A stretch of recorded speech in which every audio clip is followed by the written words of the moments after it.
मंगलवार व्रत कथा। बोलिए बजरंगबली की जय।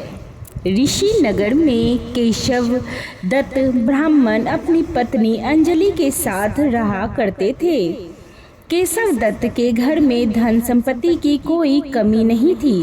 नगर में सभी केशव दत्त का सम्मान करते थे, लेकिन केशव दत्त संतान नहीं होने से बहुत चिंतित रहते थे।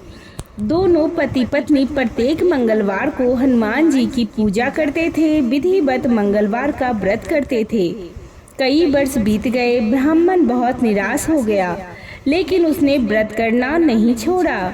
कुछ दिनों के बाद केशव दत्त हनुमान जी की पूजा करने के लिए जंगल में चला गया। उसकी पत्नी अंजलि घर में रहकर मंगलवार का व्रत करने लगी। दोनों पति पत्नी पुत्र प्राप्ति के लिए मंगलवार का विधिवत व्रत करने लगे। अंजलि ने अगले मंगलवार को व्रत किया, लेकिन किसी कारणवश उस दिन अंजलि हनुमान जी को भोग नहीं लगा सकी और उस दिन वह सूर्यास्त के बाद भूखी ही सो गई। अगले मंगलवार को हनुमान जी को भोग लगाए बिना उसने भोजन नहीं करने का प्रण कर लिया। 6 दिन तक अंजलि भूखी प्यासी रही। 7वें दिन मंगलवार को अंजलि ने हनुमान जी की पूजा की, लेकिन तभी भूख प्यास के कारण अंजलि बेहोश हो गई। हनुमान जी ने उसे स्वप्न में दर्शन देते हुए कहा, उठो पुत्री, मैं तुम्हारी पूजा से प्रसन्न हूँ। तुम्हें सुंदर और सुयोग पुत्र होने का वर देता हूँ। यह कहकर हनुमान जी अंतर्ध्यान हो गए। तत्काल अंजलि ने उठकर हनुमान जी को भोग लगाया और स्वयं भोजन किया। हनुमान जी की अनुकंपा से अंजलि ने एक सुंदर शिशु को जन्म दिया। मंगलवार को जन्म देने के कारण उस बच्चे का नाम मंगल प्रसाद रखा गया। कुछ दिनों बाद अंजलि का पति केशव दत्त भी घर लौट आया।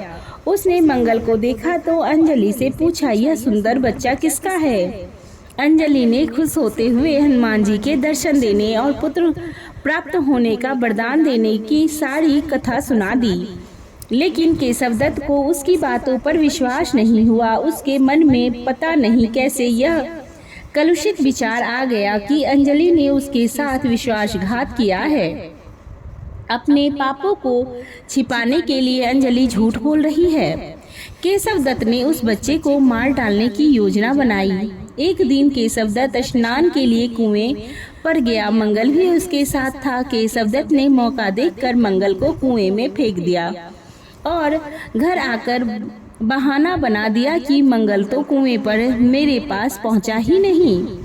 केशव दत्त के इतने कहने के ठीक बाद मंगल दौड़ता हुआ घर लौट आया। केशव दत्त मंगल को देखकर बुरी तरह हैरान हो उठा। उसी रात हनुमान जी ने केशव दत्त को स्वप्न में दर्शन देते हुए कहा, तुम दोनों के मंगलवार के व्रत करने के प्रभाव के कारण प्रसन्न होकर पुत्र जन्म का वर मैंने दिया था, फिर तुम अपने पत्नी पर शक क्यों करते हो? उसी समय केशव दत्त ने अंजलि को जगाकर उससे क्षमा मांगते हुए स्वप्न में हनुमान जी के दर्शन देने की सारी कहानी सुनाई। केशव दत्त ने अपने बेटे को हृदय से लगाकर बहुत प्यार किया। उस दिन के बाद सभी आनंद पूर्वक रहने लगे। मंगलवार का विधिवत व्रत करने से केशव दत्त और उनके सभी कष्ट दूर हो गए। इस तरह जो स्त्री पुरुष विधिवत मंगलवार का व्रत करते हैं, व्रत कथा सुनते हैं और दूसरे को सुनाते हैं, हनुमान जी उनकी सभी मनोकामनाएं पूरी करते हैं, उनके सभी कष्टों को दूर करते हैं, घर में धन संपत्ति का भंडार भर देते हैं, शरीर के सभी रक्त विकार के रोग भी नष्ट हो जाते हैं। बोलिए जय श्री राम। अगर वीडियो पसंद आई हो तो हमारे चैनल को सब्सक्राइब कर लें और वीडियो को लाइक और शेयर भी अवश्य ही करें। कमेंट बॉक्स में जय श्री राम, जय हनुमान लिखना बिल्कुल भी ना भूलें। अभी तक हमारे वीडियो पर बने रहने के लिए आपका धन्यवाद।